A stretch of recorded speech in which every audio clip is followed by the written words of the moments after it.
তামুলপুৰৰ ভালুকমাৰীত বাল্টি নদীৰ গৰাখহনীয়াৰ তাণ্ডৱ। গৰাখহনীয়াৰ বাবে স্থানান্তৰিত কৰিবলগীয়া হৈছে ভালুকমাৰী প্ৰাথমিক বিদ্যালয়। কেইবাটাও পৰিয়ালৰ উচন গৈছে ভেটি মাটি। নিৰ্বাচনৰ সময়ত ভোট ভিক্ষা কৰা চৰকাৰে লৈছে নিৰ্লিপ্ত ভূমিকা। বিটিআৰৰ মুখ্য কাৰ্যবাহী সদস্য প্ৰমোদ বড়ো গৃহ জিলাতে এনেদৰে বছৰ বছৰ ধৰি জীয়াতু ভুগি আহিবলগীয়া হৈছে সৰ্বসাধাৰণ ৰাইজে।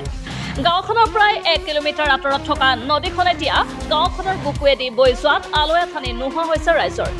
তামুলপুৰ সদৰ সংযোগী মূল পথটো নদীৰ বুকুত জাহ যোৱাৰ ফলত যোগাযোগ বিচ্ছিন্ন হৈ পৰিছে বৃহত্তৰ অঞ্চলটোৰ ৰাইজৰ।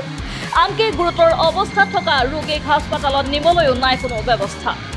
একাংশ লোকে বিপদসংকুলভাৱে অহা যোৱা কৰিবলগীয়া হৈছে নদীৰ বুকুৱেদি।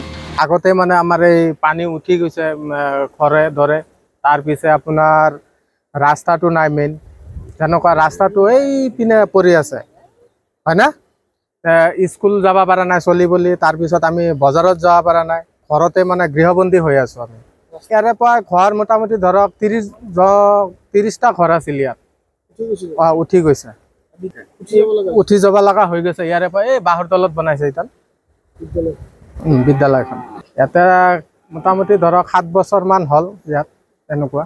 ইলেকশ্যনৰ আগত কয় যে আমি এইটো মানে কৰি দিম কামটো, তাৰপিছত ইলেকশ্যন যোৱাৰ পিছতো আৰু কোনেও নাহে চাবৰ কাৰণে। আমি তাৰমানে সেই গৃহবন্দী ঘৰত মানে বহি আছোঁ। চৰকাৰ প্ৰশাসনে কিবা ব্যৱস্থা গ্ৰহণ কৰিব বুলি আশা কৰি অতিষ্ঠ হৈ পৰিছে অঞ্চলটোৰ ৰাইজ। বিটিআৰৰ মুৰব্বী প্ৰমোদ বড়ো, স্থানীয় বিধায়ক জলেন দৈমাৰীকে আদি কৰি জনপ্ৰতিনিধিসকললৈ অঞ্চলটোৰ ৰাইজৰ অনুৰোধ, অতি শীঘ্ৰে বিকাশসন্মতভাৱে মথৰি নিৰ্মাণ কৰি অঞ্চলটোৰ ৰাইজক উদ্ধাৰ কৰক। চৰকাৰে একো বিশেষকৈ আমাক একো ব্যৱস্থা লোৱা নাই। আমাৰ মেইন প্ৰব্লেম হৈছে দয়াৰাম চৌধুৰী পথ, যিটোতো আমাৰ উঠিয়ে গ'ল। এতিয়া আমি পথাৰ দি আপ ডাউন কৰি আছোঁ। কিবা এটা আমি যে বেমাৰী নিব লগা হ'লে আমি একদম কান্ধত কৰি নিব লগা হয়। ল'ৰা ছোৱালী যি শাস্তিত যায় স্কুলত, কেতিয়াবা যাবই নোৱাৰে, আধা ৰাস্তাৰ পৰা ঘূৰি আহে। ল'ৰা ছোৱালীৰ কাৰণে বৰ সমস্যা।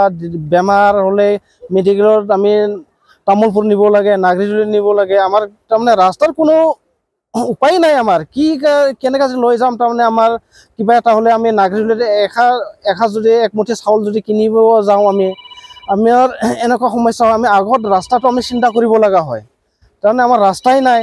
আমাৰ মেইন ৰাস্তা আছিল, সেই মেইন ৰাস্তাটোৱেই নাই। এতিয়া আমি পথাৰ দি কিবা কৰি আমি আপ ডাউন কৰি আছোঁ, যাতে সেই হিচাপে আমাৰ ইয়াতে 20, 25, 30 ঘৰমান আমাৰ মানুহ উঠি গ'ল। আৰু এতিয়া যাবই আৰু কেইদিনমান পিছত সেনেকুৱা পানী আহিলে। এতিয়া পানী অহা আৰম্ভণি হৈছে, কেইদিন পিছত আমাৰ মানুহ যাবই।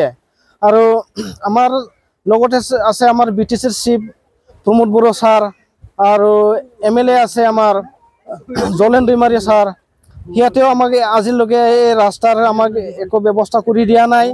যাতে আমি জলেন ছাৰ আৰু প্ৰমোদ বড়ো ছাৰক যাতে অতি সোনকালে আমাৰ ৰাস্তাৰ ব্যৱস্থাটো কৰি দিয়ে, আমাৰ ল'ৰা ছোৱালী স্কুলত যোৱা সুবিধাটো হয়। আৰু এইটো প্ৰটেকশ্যনটো একদম ফটাফট যদি আমাক কৰি দিয়ে, তেতিয়াহ'লে আমাৰ চৰকাৰে বিটিআৰ চৰকাৰক আমি একদম ধন্যবাদ জনাম। বাক্সাৰ পৰা Niran Kumar Sharma report, MT live.